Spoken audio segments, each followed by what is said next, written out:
So I wanted to give you my opinion on social media and where you should be putting your time, especially as an online coach.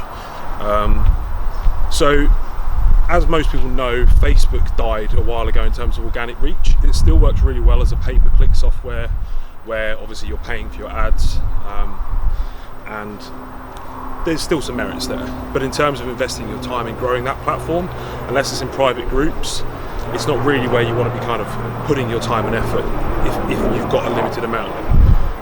Instagram was purchased by Facebook. Now I know a lot of online coaches and people still are putting a lot of time and effort into growing their Instagram accounts. Organic reach is dying over time, and for the same reasons as Facebook. Now if you look at both Facebook and Instagram, they monetize on basically position, reach and exposure. So as an advertiser, you're basically paying to be putting above people who are organic.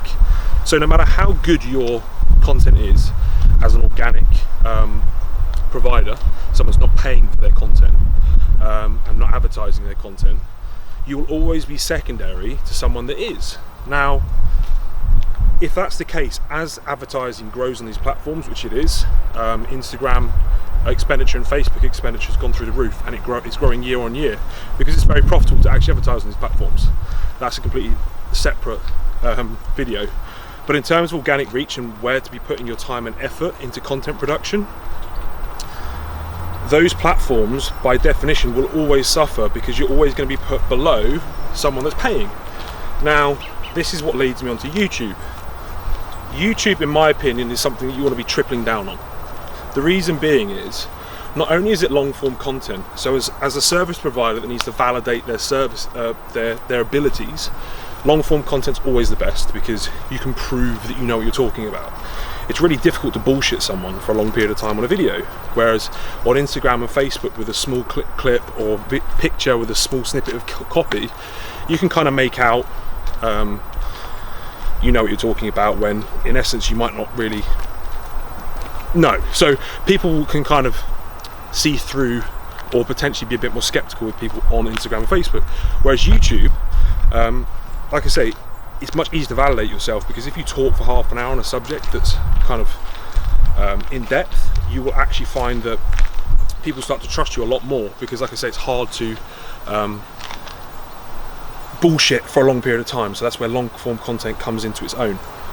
Yeah, so long form content is a great validator as someone that's trying to show their skills and show if they know what they're talking about. Whereas Instagram and Facebook, not so much. You've got IGTV, which is okay, but it's still not as good as a long form YouTube content. Secondly, the way YouTube monetizes versus something like Instagram or Facebook is it puts ads in front of a video. Now, that's fantastic from an organic perspective because you're not actually going to be downgraded or put below someone that's paying for advertising.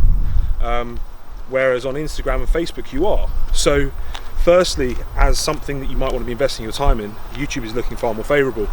Secondly, YouTube is not focused so much on chronological order. So on Facebook and Instagram, you are basically putting out a post, whether it be a video or a picture, and it's going to show in someone's newsfeed. Now, after an hour, 2 hours, 3 hours, 4 hours, your content is slowly being pushed further and further down and replaced by newer content. Now, I don't know how many people actually view any posts that were put like more than a week or 2 weeks ago. So if you spent time and effort making a video or content, you're getting very short period and exposure, and that could be a lot of time invested in that particular piece of content. So I kind of look at it as like a flower that is kind of, you buy from a florist and it's kind of look really bright and lovely to start with, and within a few days it's dead. Whereas YouTube is more like a seed. You plant the seed and over time it can grow. There's a search function on YouTube, so unlike Facebook and Instagram, when you put something on YouTube, people can find it later on. People can search for it, and especially if you're doing posts on topics that are maybe trending in the future, you may get found and maybe go viral. There's also recommended videos on YouTube, so if your content is getting more and more engagement, and people that are viewing other content like yours will be recommended your videos, and people can go from video to video to video, and over time your views will go up, your traffic to your website and your service will go up, and ultimately I think YouTube is the platform to be investing your time on. So a bit of advice from me is triple down on your YouTube. It's exactly what I'm doing, it's exactly what I'm advising anyone that I'm mentoring to do, any of my agency clients, exactly what we're doing. And the thing is with YouTube as well, it's not wasted. If you still want to use those clips on Facebook and Instagram, you can. You can chop them down and put them into IGTVs, you can put micro clips on, so the content can be reutilized anyway. So you may as well invest the time and effort into YouTube, which is going to be around for a lot longer than it would be on Instagram and Facebook, and I think it will be a fantastic way to grow your business long term. Anyone that thinks that YouTube's dead, I think they're just getting started. I think the platform's going to grow, and I think it's a fantastic use of your time. Any questions, guys, please let me know.